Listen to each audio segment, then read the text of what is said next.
이 세상을 사는 사람치고 자유를 원치 않는 사람은 없을 겁니다. 이 세상에 속해서 살아가는 모든 사람들은 다 자유를 누리길 원합니다. 우리 인간이 하나님을 떠난 이유도 마찬가지예요. 우리 인간이 하고 싶은 대로, 원하는 대로 살고자 해서 하나님을 떠났습니다. 자기 탐욕과 자기 욕망을 추구하면서 하나님을 떠난 인간은 이 세상에 살기 위해서는요, 모든 것을 자기 스스로 해야 됩니다. 하나님, 영생하는 생명인 하나님 안에서 생명을 누리지 못하기 때문에 자기 생명을 자기가 지켜야 돼요. 자기 스스로 먹을 것을 얻기 위해서 땀을 흘리고 수고를 해야 됩니다. 자기 스스로를 지키기 위해서 두려움 가운데 살아가야 돼요. 나를 해치는 사람이 없나? 질병이 찾아오는 것은 아닌가? 추위와 더위, 그 속에서 두려움 가운데 자기를 지키면서 살아가요. 그런데 여러분, 인간이 다른 사람의, 자기가 없는 것을, 다른 사람의 것을 훔치거나 빼앗거나 하면은 자기가 땀 흘려 일을 하지 않아도 됩니다. 그래서 우리 인간사, 모든 역사와 지역을 막론하고 이런 다른 사람의 것을 훔치고 또 빼앗고 죽이는 일들이 계속 일어났어요. 지금도 그런 일들이 벌어집니다. 그래서 인간은 이 상황 속에서, 이 세상에서 어떻게 해야 하죠? 자기보다 더 힘이 있고 자기를 지켜줄 통치자를 필요로 하게 되었습니다. 그래서 인간은 자기를 지켜줄, 자기를 위해서 통치자를 세웁니다. 권세자를 세워요. 그러면 그 통치자, 권세자가 어떻게 하죠? 자기에게 주어진 힘과 권력을 가지고 다른 사람을 다스리는 겁니다. 통치하는 거예요. 그런데 이거는 좋은 통치자, 좋은 권세자면 모르는데 다른 사람들을 억압하고 다른 사람을 이용하는 통치자도 있습니다. 그러니까 사람들은 자유를 얻기 위해서 하나님을 떠나는데 오히려 권세자, 통치자의 종이 되어버리는 일이 벌어지는 거예요. 이건 오늘도 마찬가지입니다. 세상 속에서 살아가는 사람은 세상의 종이 되어버려요. 내가 무슨 종이냐, 난 자유자다 라고 한다 할지라도 이미 세상에 속한 사람은요, 세상의 종이 되어버린 겁니다. 그래서 나도 모르게 세상의 가치를 쫓아서 살아가요. 세상이 주는 방법을 쫓아서 살아갑니다. 여러분, 세상의 통치자, 권세자는 분명히 인간입니다. 또 다른 사람이에요. 통치자도 인간 중에 한 사람입니다. 그런데 그 통치자, 인간의 배후에는 누가 있죠? 실질적인 통치자, 권세자가 있습니다. 이게 바로 사탄이에요. 사탄이 한 인간에게 힘과 권세를 주고 그를 통해서 통치를 하는 거예요. 그를 조종해서 세상을 다스리는 겁니다. 하나님을 떠나 세상에 속해서 살아가는 사람의 특징은요, 자기 육체만을 위해서 산다는 겁니다. 자기 탐욕과 욕망을 위해서 살아가요. 자기 육체의 생명이 다라고 생각하기 때문입니다. 내 육체의 생명이 끝나면 끝이라고 생각하기 때문에 육체만을 위해서 살아가는 거예요. 그래서 세상의 권세자는 어떻게 하죠? 인간의 탐욕과 욕망을 계속 부추깁니다. 그래서 세상에 속한 사람의 특징은요, 끊임없이 자기를 다른 사람과 비교하는 거예요. 시기하고 질투하면서 살아갑니다. 어떻게 하든지 다른 사람보다 더 많이 가지려고 하고 더 많이 쌓아두려고 하면서 살아갑니다. 그러다 보니까 모든 인간들이 다 죄 가운데 살아가요. 하나님께서는요, 하나님을 떠나서 죄 가운데 살아가는 이 세상을 심판하시고자 합니다. 세상에 속해서 살아가는 사람들을 심판하시고 하나님은 새롭게 이 땅을 새로운 하늘과 새로운 땅으로 창조하기를 원하세요. 그래서 만약에 이 세상이 멸망할 때 이 세상에 속해서 살아가면 어떻게 되죠? 이 세상과 함께 멸망하는 것입니다. 그래서 하나님은 이 세상을 멸망시키기 전에 이 세상 가운데 하나님을 떠나서 사는 사람이라 할지라도 세상과 함께 멸망시켜버리는 것이 아니라 그 가운데서 구원하기를 원하십니다. 그래서 하나님의 아들 예수님을 통해서 하나님의 백성을 찾으시고 부르고 계세요. 그 부르심에 응답하고 예수님을 믿음으로 나온 자들은 하나님 안에 다시 거하게 되는 것입니다. 하나님께 다시 돌아와서 하나님을 모시고 하나님 안에 하나님과 하나 되어서 사는 것입니다. 그래서 이 하나님 안에 돌아온 사람들은 진리를 알게 돼요. 어떻게 해요? 진리이신 예수님을 통해서 참 진리가 무엇인지를 계속 알게 됩니다. 그래서 진리를 믿는 믿음 가운데 사는 것입니다. 그게 그리스도인이에요. 여러분, 그 중에 감사한 게 뭐죠? 하나님께서 성령님을 보내주셔서 성령님을 통해서 우리로 하여금 진리가 무엇인지를 알게 하는 겁니다. 보게 하시고 듣게 하시는 거예요. 그래서 우리 믿는 자들은 진리의 길들을 계속해서 가는 것입니다. 믿음 가운데 이 믿음으로 사는 거예요. 이 진리가 참 진리임을 믿고 믿음으로 사는 겁니다. 여러분, 믿음이 뭡니까? 믿음은 바라고 기대하는 것에 대해 확신하는 거예요. 이게 믿음입니다. 눈에 보이지 않는다 할지라도 사실로 받아들이는 거예요. 이게 믿음이에요. 다시 말해서 눈에 보이지 않지만은 깨달아지고 느껴지고 경험되어집니다. 그래서 확신 가운데 사는 거예요. 그냥 허상이나 망상이 아니에요. 이게 실제라고 믿고 확신 가운데 살아가는 겁니다. 이게 믿음이에요. 그래서 오늘 읽었던 1절에 뭐라고 말씀하죠? 1절 다시 한번 읽어보도록 하겠습니다. 시작. 믿음은 바라는 것들의 실상이요 보이지 않는 것들의 증거니라고 말씀합니다. 여러분, 우리 마음, 우리 혼에 이 믿음을 가지고 우리가 살면은 어떤 삶을 살까요? 어떤 일이 일어날까요? 보이지 않는 하나님을 믿는 믿음으로 살아가면은 어떤 삶을 살죠? 하나님의 존재를 인정하고 살아갑니다. 다시 말해서 보이지 않는 하나님 앞에서 살아가요. 이게 믿음이 있는 사람입니다. 실제로 믿는 자 안에, 믿는 자의 혼에 하나님이 거하세요. 살아계십니다. 그러므로 어디를 가든지 무엇을 하든지 하나님을 인정하고 하나님 앞에서 살아가요. 하나님의 뜻을 쫓아서 살고자 합니다. 이게 믿음 있는 사람입니다. 지금까지 하나님의 사람들은 어떤 사람들이었죠? 다 이 믿음으로 살아간 사람들이에요. 믿음으로 살았음을 인정받는 사람들이 믿음의 선진들입니다. 그래서 2절에 선진들이 이로써 증거를 얻었느니라 라고 말씀합니다. 믿음으로 산 거예요. 보이지 않지만 그들 안에 하나님을 모시고 하나님의 뜻을 쫓아서 살아갔던 것입니다. 이게 믿음의 사람들이에요. 그렇다면은 믿음으로 보고 믿음의 눈으로 봐야 되는 거, 그게 뭘까요? 믿음의 눈으로 봐야 되는 거, 이 세상입니다. 이 세상을 우리는 믿음의 눈으로 봐야 돼요. 여러분, 이 세상이 어떻게 생겨났죠? 인간이 어떻게 존재하게 됐습니까? 하나님께서 말씀으로 지으셨어요. 말씀으로 창조하신 것입니다. 우리 인간은 하나님이 지으신 피조물이에요. 그런데 세상은 어떻게 말하죠? 세상은 진화되었다고 말합니다. 세상의 권세자, 통치자가 누구라고 했죠? 사탄입니다. 사탄은 어떻게든지 하나님께서 이 세상을 창조하셨음을 숨기려고 해요. 감추려고 합니다.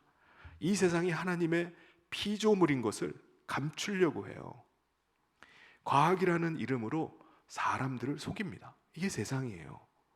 그런데 믿는 자는 분명한 확신을 가지고 있어야 됩니다.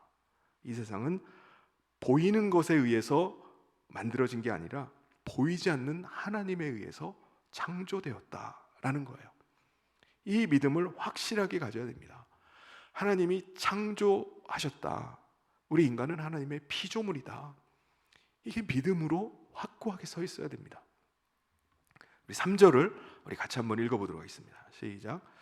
믿음으로 모든 세계가 하나님의 말씀으로 지어진 줄을 우리가 아나니 보이는 것은 나타난 것으로 말미암아 된 것이 아니니라.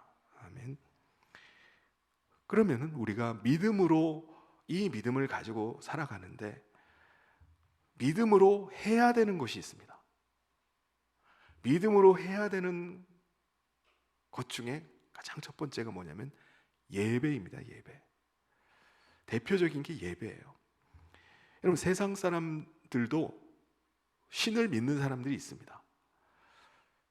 근데 세상 사람들의 신은 어떤 신이죠? 보이는 형상으로 만들어 놓은 게 신이에요. 사람의 손으로 만들거나 아니면은 자연 속에 있는 것들을 신이라고 삼아요. 눈에 보이는 것들입니다. 더군다나 그것을 아주 웅장하게 만들어 놓으면 어떻게 하죠? 그 규모에 압도돼 가지고 경외심을 느낍니다. 두려움을 느껴요. 그래서 그것을 신이라고 하면서 자기를 지켜주기를 바라면서 섬기게 됩니다. 그런데 우리의 창조주 하나님은 어떻죠? 보이질 않아요. 그래서 오직 믿음으로만 하나님을 뵙습니다. 믿음으로 우리가 하나님의 음성을 들어요. 그래서 우리가 드리는 예배도 마찬가지입니다. 믿음으로 드리는 거예요. 하나님은 보이질 않습니다. 그렇지만은 믿음의 눈으로 하나님을 바라보면서 믿음으로 드리는 것이 예배입니다. 우리가 올려드리는 경배와 찬양도 마찬가지예요. 하나님이 받으심을 믿고 올리는 겁니다.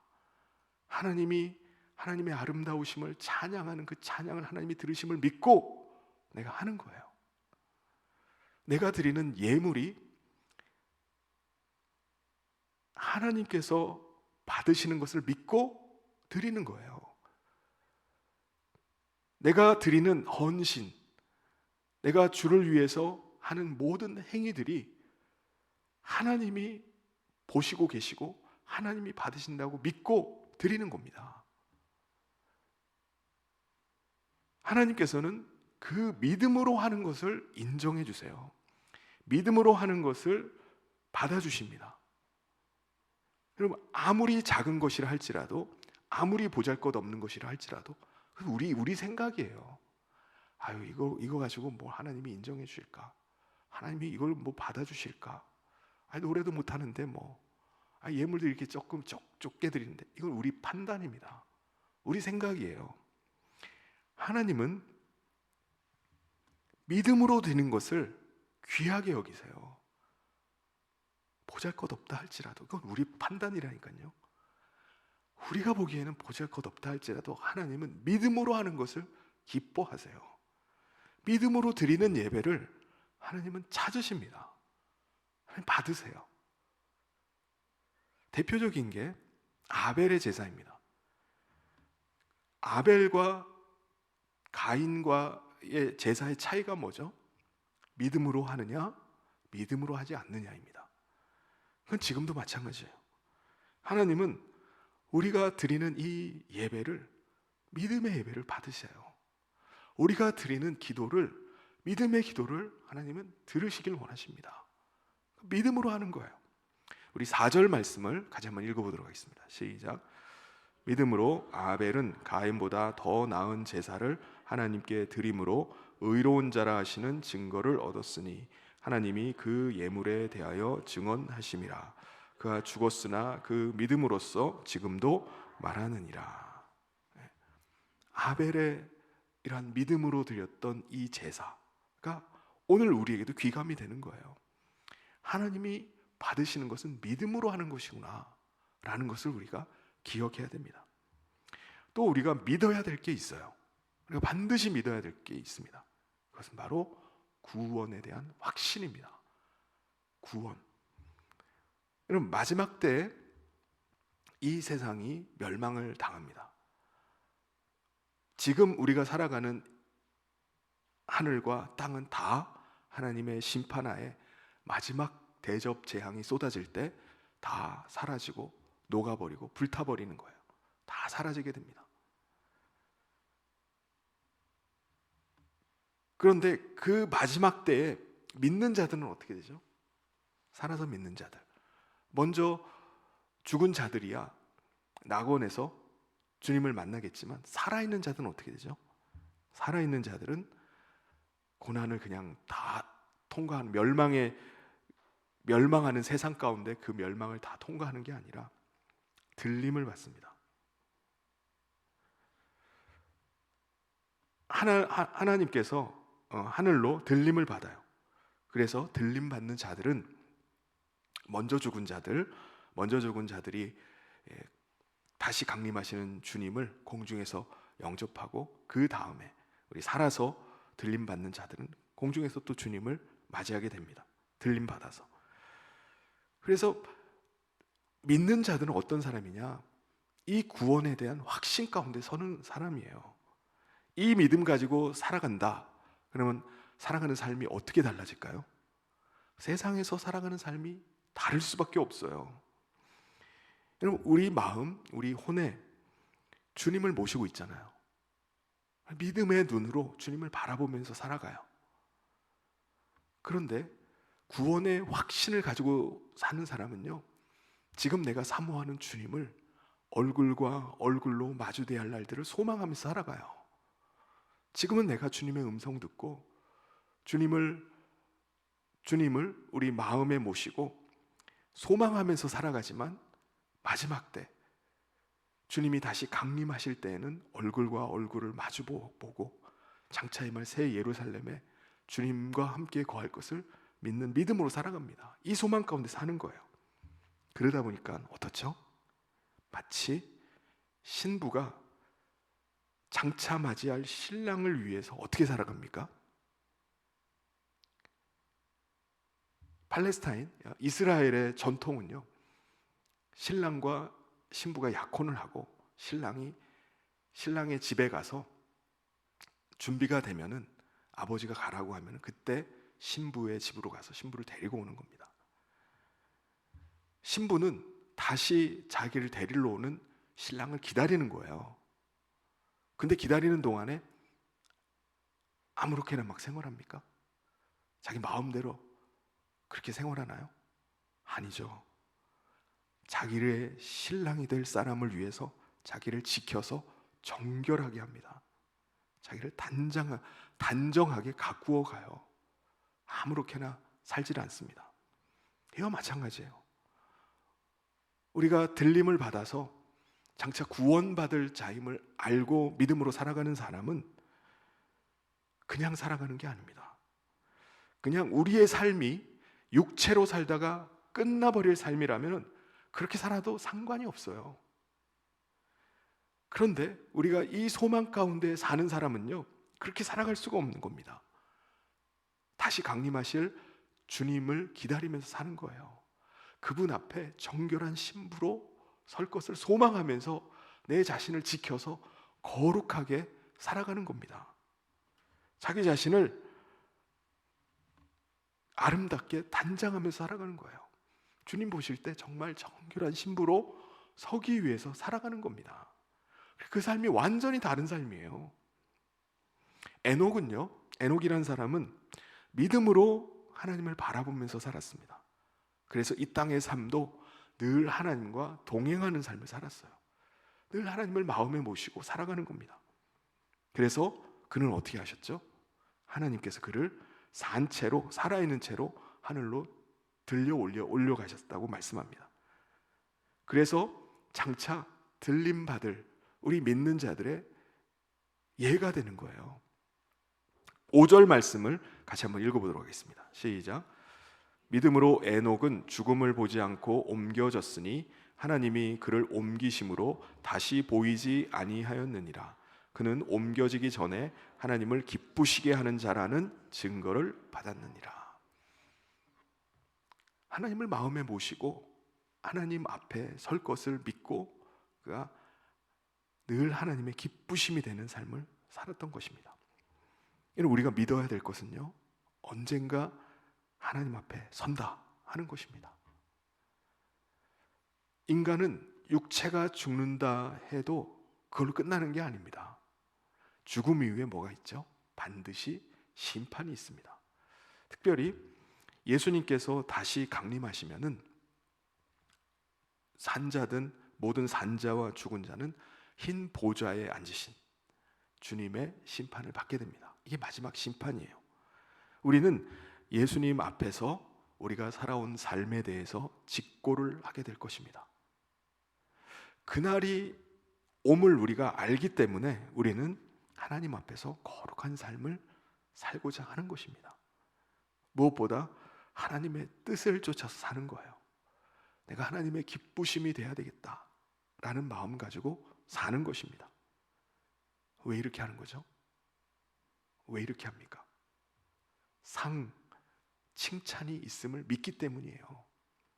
내가 주님 앞에 섰을 때 우리가 구원받은 자들은 벌은 받지 않겠죠. 모든 믿는 자들이 구원받았다면 칭찬받아야 됩니다. 상을 받아야 돼요. 주님으로부터 칭찬받는 삶을 살아서 칭찬받기를 원하는 것입니다.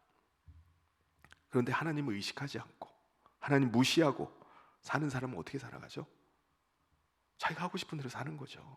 그냥 원하는 대로 사는 겁니다. 그리고 거기에 대한 대가를 치르게 되는 것입니다.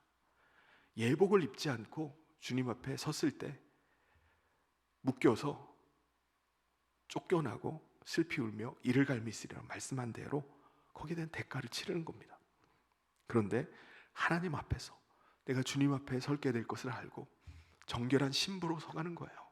날마다 그리스도로 옷 입고 주님 앞에서 거룩한 삶을 살아가는 것입니다. 이 믿음으로 산 사람에 대해서 주님은 그를 기억하십니다. 그리고 거기에 대해서 상을 베푸시고 칭찬하시는 겁니다. 그러므로 우리는 어떤 일을 함에 있어서 늘 생각해야 돼요. 하나님께서 정말 기뻐하시는 게 뭔가? 하나님께서 가지고 계신 선한 뜻은 무엇인가? 그걸 구하는 겁니다. 왜 우리가 하나님을 늘 의식하면서 살아가죠? 우리가 그의 소유가 되었기 때문입니다. 우리는 하나님께 돌아와서 하나님 안에 거하게 됐어요. 우리의 주관자는요, 우리가 아니에요. 하나님이십니다. 우리의 뜻이 아닙니다. 그래서 하나님이 기뻐하시는 뜻이 뭘까? 하나님의 선하신 뜻은 뭘까? 그것을 늘 찾는 거예요. 구하는 겁니다. 우리가 기도할 때도 왜 기도합니까? 하나님의 뜻을 구하는 거예요. 하나님의 기뻐하시는 뜻이 무엇인지를 찾는 겁니다. 그 뜻을 묻는 거예요. 우리 6절 말씀을 우리 같이 한번 읽어보도록 하겠습니다. 시작. 믿음이 없이는 하나님을 기쁘시게 하지 못하나니 하나님께 나아가는 자는 반드시 그가 계신 것과 또한 그가 자기를 찾는 자들에게 상 주시는 이심을 믿어야 할지니라. 또 믿음으로 사는 사람은 어떤 삶을 살까요? 인내하는 삶을 삽니다. 여러분, 세상은요, 세상에 계약서가 있잖아요. 계약서 굉장히 중요합니다. 계약서에 도장을 찍으면은 그걸 이행을 안 하면은 거기에 대한 배상을 해줘야 됩니다. 그런데 도장을 찍었다 할지라도 비일비재하게 계약이 파기가 되는 일들이 벌어져요. 전세 계약서에 도장을 찍으면 뭘 합니까? 도망가 버리는데, 잡을 길이 없는데 어떻게 해요? 파산을 해버리는데 어떡합니까? 계약 기간이 있음에도 불구하고 단기간이라 할지라도 1년, 2년짜리 계약이라 할지라도 그게 그냥 파기가 돼버려요. 깨져버립니다. 여러분, 결혼 계약은 몇 년이죠? 1년짜리인가요? 1년짜리가 있나요? 평생 가는 겁니다. 평생. 죽을 때까지예요. 그런데 이 평생 가기로 계약서에 도장을 찍었는데 평생 안 가는 경우도 많아요. 중간에 그냥 파혼이 돼버리는 경우가 있습니다. 결별을 하는 거예요. 돌아서 버리는 겁니다. 그런데 하나님을 믿음으로 사는 삶은 기간이 얼마나 되는 거죠? 평생입니다. 평생. 그러니까 주님과 맺은 주님의 백성으로 내가 주님의 거룩한 신부가 되었다라고 주님을 믿는 믿음으로 살아가는 삶은요, 평생이에요. 그러니까 끝까지 붙잡고 가는 겁니다. 그래서 인내가 필요해요. 물론 믿음으로 산다 할지라도 회의가 될 때도 있어요. 회의가. 믿음으로 살려고 하는데 눈에 보이는 게 자꾸 낙심되는 일이 생길 수가 있어요. 실망되는 일이 생길 수 있습니다. 내가 원하는 대로 좀 돼야 되는데 원치 않은 대로 되는 겁니다. 세상 사람들이 조롱해요. 비웃습니다.